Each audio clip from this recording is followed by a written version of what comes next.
Now at 11, the heaviest rain is still on the way, with the worst of the storm expected overnight into tomorrow. Good evening, I'm Micah Ullman. And I'm Cher Calvin. A powerful atmospheric river is slamming Southern California at this hour, already prompting evacuations. Experts say we could see record rain with the potential to become the wettest November since 1985.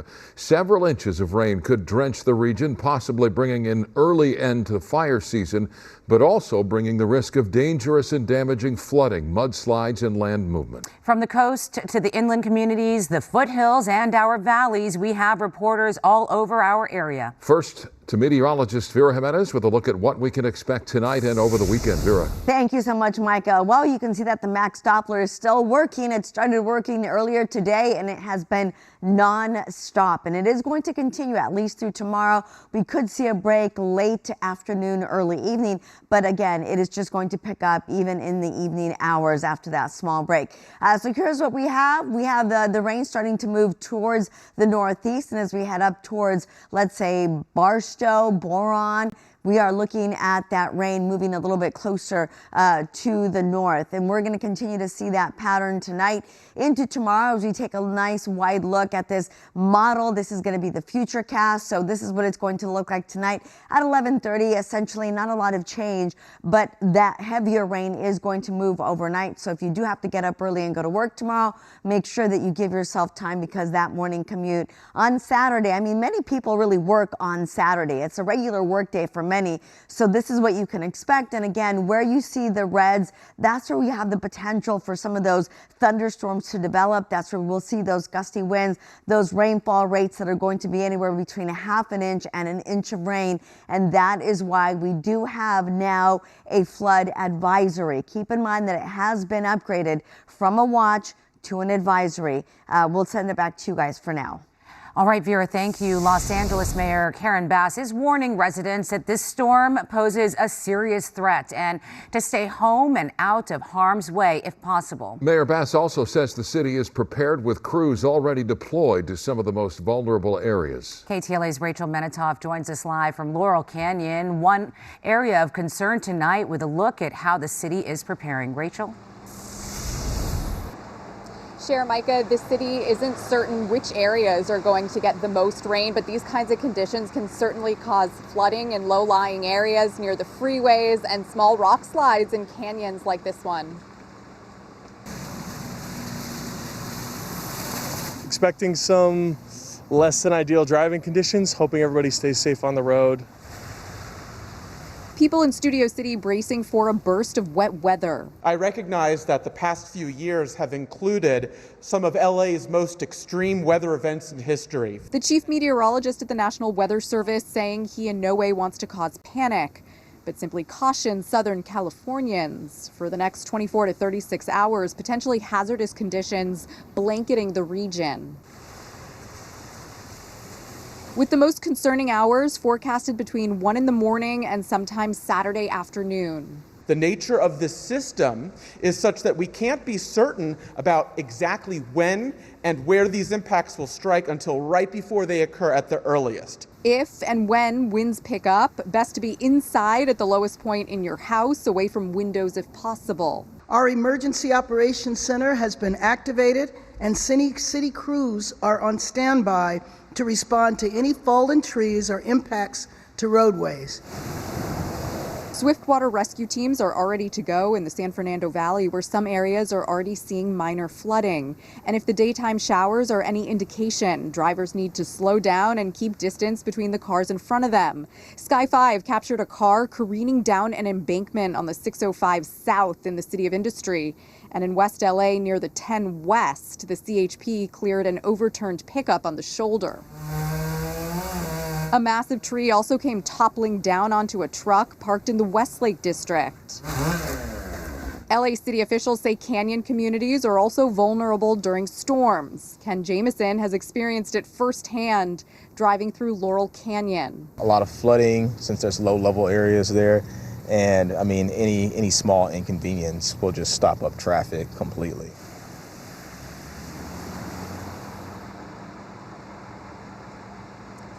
Here in LA County, the flood advisory is in place until Saturday night at 10 o'clock. The city says we might get a reprieve Saturday afternoon, maybe even a little bit of sun, but they don't want people to let their guards down. We are anticipating additional weaker storms in the days to come. That's the very latest from Laurel Canyon. I'm Rachel Menitoff. Cher, Micah, back to you.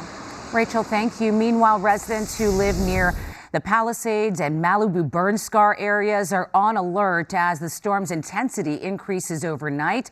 Road closures are in effect along the Pacific Coast Highway in the Palisades, and driving conditions have become extremely dangerous. Chris Wolf is in the Palisades, where mandatory evacuation orders have been issued for some properties due to the risk of flooding and landslides. Chris. Yeah, Micah and Cher, the rain, as I'm sure everyone can see, is back. Mandatory evacuation orders took effect at 8 p.m. this evening and will last throughout the weekend. The LAPD says officers did go door to door making notifications at homes in the danger zone. Right behind me, this hillside neighborhood borders PCH. Southern California is getting a soaking. Steady, at times heavy rain has been pummeling the region, triggering flood watches, evacuation warnings and orders, and threats of debris and mud flows. Millions of people are on high alert as the West Coast storm could throw communities into chaos. Evacuation warnings were upgraded to mandatory orders Friday evening for 126 residents within or near the Palisades fire burn imprint. As always, if you have been contacted by the Los Angeles Police Department at an impacted property, please, please, please heed official guidance and evacuate. Yeah, I thought that we were going to get a knock when we were getting the alerts, but so far it's been okay, even though they haven't knocked on our doors. I'm not worried about the rain at all. After what we've been through, this is pretty little stuff. These are little things. I'm nervous, but there's not many people living there, and dirt's gonna wash into more dirt. There's not many houses, to be honest. Slick roads and reduced visibility are proving to be major challenges for drivers, with a seemingly endless string of car crashes reported on the freeways. In fact, the California Highway Patrol closed a stretch of Canaan Doom Road through Malibu indefinitely because of a car crash and downed power lines. Mandatory evacuation orders will be in effect through 8 a.m. on Sunday. Reporting live in Pacific Palisades, I'm Chris Wolf, KTLA 5 News. Thank you, Chris. Residents who live in the burn areas affected by the Eaton fire are also being told to be on alert tonight. Mandatory evacuations in place for targeted properties that could be prone to flooding and landslides. Residents being told to stay informed and follow directions from authorities if they're told to evacuate. John Fenolio is live in Pasadena with the latest on conditions right now. John? Cher and Micah, a number of homes in the Eaton fire burn area were hit hard by debris flows earlier this year. The concern tonight, though, is that if we continue to see heavy rain as anticipated, people could be caught off guard while they sleep. The second wave of SoCal's November storm is here, and it's about to pack a powerful punch. The weather here can change in an instant, and so having that warning means that you're ready to go. Have a bag, have your medications, have your pet stuff all ready. Jody Tolan lost her home in January's Eaton fire. She now worries about her neighbors still living in the burn area, now potentially in the path of dangerous debris flows. It's mud, it's thick, it's viscous, it will knock you over and everything else in its way. So that's what can be so unpredictable. The most significant rainfall is expected late Friday into Sunday. The slopes, scorched by wildfire, are without vegetation and simply can't hold water. What we do know is when we get to this point, the threat for mud flow and damage is pretty significant. As of 8 p.m., many homes in the burn zones are now under evacuation orders, following earlier evacuation warnings. Not everyone's thrilled about it. I think the weather people just made a big hoopla about all this heavy rain, and I mean, if I could be out here with my dog walking, it's not that bad. But most are heeding public safety warnings. Many here say they've packed go bags, moved cars to higher ground, and are staying close to their phones for emergency alerts. It's better to be safe than sorry, and I know people mock it, and we don't really take it to concern because we're not used to this kind of weather. Sunny California, right? Public works crews have been clearing catch basins, and concrete K-rails now line streets that could turn into rivers of mud and debris, especially if we get heavy bursts of rain in a short amount of time. Gotten sandbags from the city, and yeah, just a lot of hoping and praying and just monitoring what's happening. With the waterlogged ground this fragile, minutes could matter. I remember a couple of years ago when it got so bad that trees were just down, there was water all over, you couldn't leave Monrovia.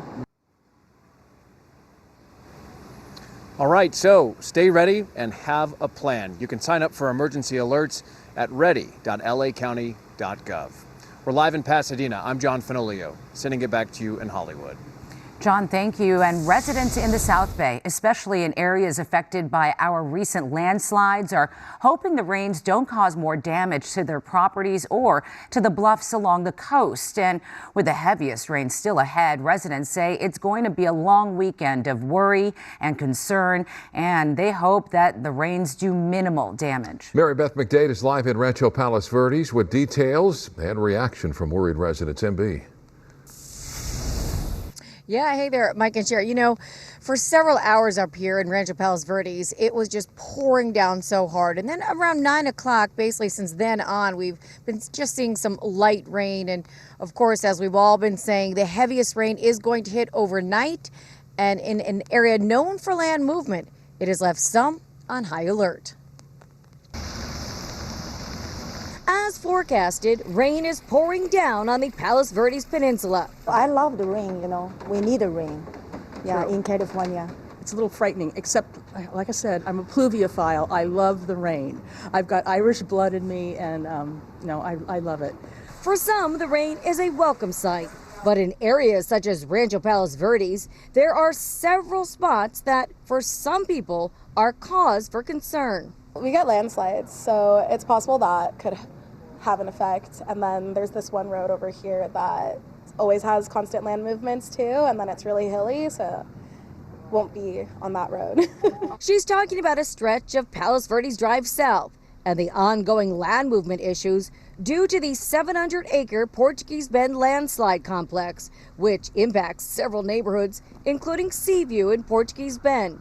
The slides over the past few years have caused significant damage to hundreds of homes, roads, and utilities. Fortunately, at last week's Rancho PV City Council meeting, they had some good news for residents. The measures the city has been taking, including installing deep dewatering wells to decrease land movement, are working. The best news I have to report is that the landslide continues to slow down considerably. Rancho PV had a more recent landslide that rattled some nerves. At the end of September, about 4 miles away from the Portuguese Bend slide, around 300 feet of coastal bluff off Marguerite Drive dropped some 60 feet. While the slide impacted 4 homes' backyards, officials say the homes were not damaged. Some places, you know, people are more severe place. They will, you know, be maybe aware of it and be careful, you know.